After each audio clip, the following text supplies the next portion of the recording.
വളരെ തകരാറിലേക്ക് ലോകം തന്നെ നീങ്ങിക്കൊണ്ടിരിക്കുകയാണ്.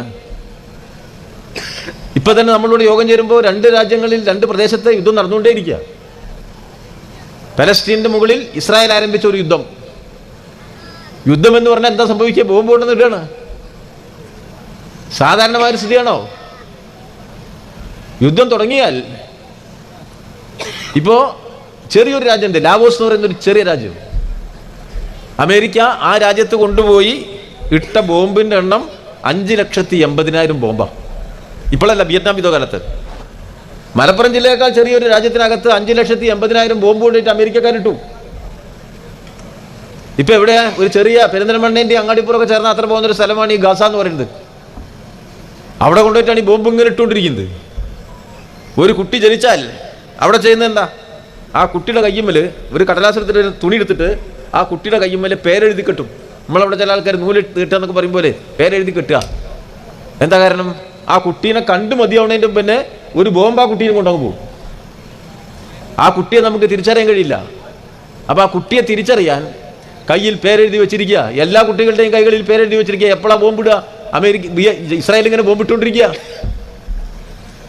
ഇസ്രായേൽ ബോംബിട്ടുകൊണ്ടിരിക്കില്ലേ? എത്ര വലിയ കടന്നാക്രമണമാണ് പലസ്തീൻ ജനതക്കെതിരായിട്ട് ഇസ്രായേൽ നടത്തിക്കൊണ്ടിരിക്കുന്നത്.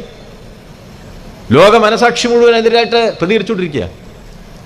വളരെ ദുഃഖകരമായ കാര്യം, വിയറ്റ്നാം യുദ്ധം നടന്ന കാലത്ത് വിയറ്റ്നാമിലെ ജനങ്ങളുടെ മുന്നിൽ ബോംബ് വർഷിക്കുമ്പോൾ നമ്മുടെ ഓരോ ഗ്രാമങ്ങളിലും എത്ര ശക്തമായ ജനവികാരമാണ് അമേരിക്കൻ സാമ്രാജ്യത്തിനെതിരായിട്ട് ഉയർന്നു വന്നത്. അമേരിക്കക്കകത്ത് തന്നെ വലിയ ജനവികാരം ഉയർന്നു വന്നു. നമ്മുടെ നാട്ടിൻപുറങ്ങളിൽ എല്ലാ ദിവസവും ദേശാഭിമാനിയിൽ വിയറ്റ്നാമിനെ സംബന്ധിച്ച് ഹീനമായ ആക്രമണങ്ങളെക്കുറിച്ച്, ബോംബ് വർഷത്തെക്കുറിച്ചുള്ള വാർത്തകളുണ്ടാവും. നമ്മുടെ നാട്ടിൻപുറങ്ങളെ സംബന്ധിച്ച് ചർച്ച ഉണ്ടാവും. നമ്മുടെ പാലക്കാട് ജില്ലയിലെ ഒരു സ്ഥലത്തിന്റെ പേര് തന്നെ വിയറ്റ്നാം പടിന. വെറുതെ ഉണ്ടായതല്ല ആ പേര്. രാവിലെ അവിടെ ചായക്കടയിൽ എല്ലാ ദിവസവും ചർച്ച ചെയ്യുന്ന മനുഷ്യന്മാർ വിയറ്റ്നാമിനെ കുറിച്ച്, ഭീകരമായ ഒരു അമേരിക്കൻ കടന്നാക്രമണത്തെക്കുറിച്ച്, ഇസ്രായേലിന്റെ ആക്രമണത്തെക്കുറിച്ച്, പലസ്തീനിൽ ബോംബ് വർഷിക്കുന്നതിനെ കുറിച്ച്. ആ അളവിൽ ഇന്ന് നമ്മുടെ നാട്ടിൽ വികാരം ഉയരുന്നുണ്ടോ? ആ അളവിൽ ഇന്ന് അമേരിക്കൻ സാമ്രാജ്യത്വത്തിന്റെ ഈ കടന്നാക്രമണത്തിന് നേരെയുള്ള പൊതുവികാരമുണ്ടോ? എത്ര ആളുകൾ ഇപ്പോഴും അപകടം ഇങ്ങനെ നടന്നുകൊണ്ടിരിക്കല്ലേ? ഇന്നും നടക്കല്ലേ? എന്താ സംഭവിച്ചിരിക്കുന്നത്? നമുക്കിതെല്ലാം സാധാരണമാണ് എന്നൊരു തോന്നലിലേക്ക് കാര്യങ്ങൾ എത്തിച്ചിരിക്കുന്നു. നമ്മുടെ രാജ്യം തന്നെ ഇതിനെതിരായി പ്രതികരിക്കുന്ന ജനതയുടെ അളവിൽ നമ്മുടെ രാജ്യത്തിന് വലിയ കുറവുണ്ടാവുന്നു. ഈ കമ്മ്യൂണിസ്റ്റ് പാർട്ടി CPIM ഇല്ലെങ്കിൽ ഇതിനെതിരായി ശബ്ദിക്കാൻ ഒരാളില്ലാത്ത നാടായി, നിശബ്ദത മാത്രം പാലിക്കുന്ന നാടായി ഇത് അധപ്പതിക്കുന്ന ഗതികേടുണ്ടാവുന്നു. അവിടെയാണ് നമ്മൾ കാര്യങ്ങളെ മനസ്സിലാക്കി പോകേണ്ടത്. നമുക്ക് ചുറ്റും നടക്കുന്ന കാര്യങ്ങൾ എങ്ങനെ നടക്കുന്നു, എന്തുകൊണ്ട് സംഭവിക്കുന്നു എന്നൊരു തിരിച്ചറിവ് അതിപ്രധാനമാണ്. ഈ യുദ്ധങ്ങൾ എന്തിന്റെ ഭാഗമാണ്? എന്തുകൊണ്ടാണ് ഉക്രൈൻ എന്ന് പറയുന്ന ഒരു രാജ്യവും റഷ്യയും തമ്മിലുള്ള യുദ്ധം 1 കൊല്ലത്തിലേറെയായി മുന്നോട്ട് പോയിരിക്കുന്നത്? ആ ഒരു യുദ്ധം നടക്കുമ്പോൾ അതിന്റെ തൊട്ടപ്പുറത്ത് യൂറോപ്പിലെ ഓരോ രാജ്യവും ഈ വരുന്ന തണുപ്പ് കാലം യൂറോപ്പിൽ ഉണ്ടാക്കാൻ പോകുന്ന ആപത്ത് എത്ര വലുതാണ്? കാരണം റഷ്യയാണ് ഏറ്റവും ചെറിയ വിലയ്ക്ക് യൂറോപ്പിലേക്ക് ആവശ്യമായ ഗ്യാസ് നൽകിക്കൊണ്ടിരുന്നത്. ആ ഗ്യാസ് ഉപയോഗിച്ചാണ് തണുപ്പിൽ യൂറോപ്പ് മുഴുവൻ അതിനാവശ്യമായ ചൂട് സമ്പാദിച്ചുകൊണ്ടിരുന്നത്. മഞ്ഞ് വീടുന്ന സമയങ്ങളിൽ വെള്ളം ചൂടാക്കിയാണ് ടാപ്പിലൂടെ വിതരണം ചെയ്യുക. അതിനാവശ്യമായ ഗ്യാസ് റഷ്യയിൽ നിന്ന് വന്നുകൊണ്ടിരുന്ന ആ ഗ്യാസ് ഞങ്ങൾ വാങ്ങുന്നില്ല എന്ന് ഫ്രാൻസും ജർമ്മനിയും പടിഞ്ഞാറൻ രാജ്യങ്ങളും തീരുമാനിക്കുമ്പോൾ ആ നാട്ടിലെ ജനങ്ങളുടെ ചെലവ് എത്ര വർദ്ധിക്കും? വളരെ വില കൂടിയ ഗ്യാസ് വാങ്ങി ഉപയോഗിക്കേണ്ടി വരില്ലേ? പിടിച്ചു നിൽക്കാൻ സാധിക്കുമോ? വ്യവസായങ്ങൾ ദുർബലപ്പെടില്ലേ? സാമ്പത്തികമായി തകരില്ലേ? തൊഴിൽ സ്ഥാപനങ്ങൾ അടച്ചുപൂട്ടില്ലേ? വലിയ പ്രയാസമാണ് ആ യുദ്ധം യൂറോപ്പിനാകെ ഉണ്ടാക്കിയിരിക്കുന്നത്. വലിയ പ്രതിസന്ധികളാണ്. തെരഞ്ഞെടുപ്പിൽ അത് പ്രതിഫലിച്ചുകൊണ്ടിരിക്കുകയാണ്. ഗവൺമെന്റിനെതിരായിട്ട് രാജ്യം വലിയ പ്രതിസന്ധിയിൽ. 2 വലിയ യുദ്ധങ്ങൾ. ആരുടെ വകയാണ് യുദ്ധം? ആ ജനങ്ങളുടെ മേലെ അടിച്ചേൽപ്പിച്ച യുദ്ധമാണ്. ആരാണ് അടിച്ചേൽപ്പിക്കുന്നത്? അമേരിക്കൻ സാമ്രാജ്യത്വമാണ്. അമേരിക്കൻ സാമ്രാജ്യത്വം എന്ന് പറയുന്നത് എന്താണ്? ലോകത്തിലെ കുത്തക മുതലാളിമാരുടെ ആഗോളവൽക്കരണത്തിന്റെ നയങ്ങളുടെ കൂട്ടായ്മയാണ്. യുദ്ധായുധങ്ങൾ ഉണ്ടാക്കുന്ന വൻകിട കോർപ്പറേറ്റുകൾ നിയന്ത്രിക്കുന്നതാണ് അമേരിക്കയിലെ ഭരണകൂടം. അവരാണ് തീരുമാനിക്കുന്നത് ആരെ അമേരിക്ക ഭരിക്കണമെന്ന്. ട്രംപിനെ അധികാരത്തിലേക്ക് കൊണ്ടുവരുമ്പോൾ പണം ചിലവഴിക്കുന്നത് ഇവരാണ്. അവർ ചിലവഴിക്കുന്ന പണത്തിന്റെ കരുത്തിലാണ് തെരഞ്ഞെടുപ്പ് ഫലങ്ങൾ ഉണ്ടാവുന്നത്. സ്വാഭാവികമായിട്ടും അതിന്റെ ഭാഗമായി സൃഷ്ടിക്കപ്പെട്ട പരിമിതി എല്ലാ മനുഷ്യനും അനുഭവിക്കുകയാണ്. എല്ലാ കുടുംബവും അനുഭവിക്കുകയാണ്. പിറന്നു വീഴുന്ന ഓരോ കുഞ്ഞും ആ പ്രയാസം അനുഭവിക്കുകയാണ്. സോവിയറ്റ് യൂണിയന്റെ തകർച്ചയ്ക്ക് ശേഷം കമ്മ്യൂണിസ്റ്റ് പാർട്ടി ലോകാടിസ്ഥാനത്തിൽ ദുർബലമായപ്പോൾ, മുതലാളിത്തം അതിന്റെ മേലെ മേധാവിത്വം സ്ഥാപിച്ചപ്പോൾ അതിന്റെ പ്രത്യാഘാതം ഇന്ന് എത്ര വലുതാണ്. എത്ര യുദ്ധങ്ങളുണ്ടായി. അഫ്ഗാനിസ്ഥാനിൽ ഇറാനിൽ, അഫ്ഗാനിസ്ഥാനിൽ, ഇറാഖിൽ, ലിബിയയിൽ, യുഗോസ്ലാവിയയിൽ, ഉക്രൈനിൽ, നമ്മുടെ റഷ്യയിൽ ഒക്കെ, ഇപ്പൊ ഗസയിൽ യുദ്ധങ്ങൾ ഇങ്ങനെ ഓരോന്നോരോന്നായി ഉണ്ടായിക്കൊണ്ടിരിക്കുകയല്ലേ. യുദ്ധങ്ങളുടെ അവസാനം ജനങ്ങൾ എന്താണ് അനുഭവിക്കുക? അഫ്ഗാനിസ്ഥാനിലേക്ക് യുദ്ധമുണ്ടാക്കാൻ പോയപ്പോ എന്തായിരുന്നു അഫ്ഗാനിലെ സ്ഥിതി? ജനങ്ങളുടെ ജീവിതം മോശമായിരുന്നോ?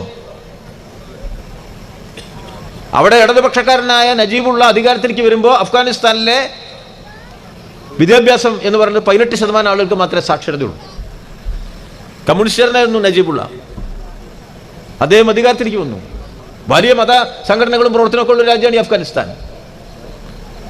അവിടെ ഇടതുപക്ഷക്കാരനായ നജീബുള്ള വന്നപ്പോൾ 5 കൊല്ലം കൊണ്ട് 10,000-കണക്കിന് സാക്ഷരതാ പ്രവർത്തകർ നാട്ടുമ്പുറത്തിറങ്ങി വലിയ വിദ്യാഭ്യാസത്തിന്റെ വാതിലുകൾ തുറന്നു കൊടുത്തു. കാബൂളിലെ പെൺകുട്ടികൾ മുഴുവൻ യൂണിവേഴ്സിറ്റികളിൽ പോയി നന്നായിട്ട് പഠിച്ചു. നല്ല വിജ്ഞാനമുണ്ടായി, ഉത്പതിഷ്ഠുത്വമുണ്ടായി, പുരോഗതി ഉണ്ടായി. അഫ്ഗാനിസ്ഥാന്റെ ചരിത്രത്തിൽ ഏറ്റവും പുരോഗതി ഉണ്ടായ കാലം ഇടതുപക്ഷക്കാരനായ നജീബുള്ളയുടെ കാലമായിരുന്നു. എന്താ അമേരിക്ക ചെയ്തത്? അമേരിക്ക അഫ്ഗാനിസ്ഥാനിലേക്ക് പോയി. ചെന്നന്ന് മുതൽ ബോംബ് വർഷം തുടങ്ങിയതാ. 20 കൊല്ലം നീണ്ടുന്ന യുദ്ധമാണ്.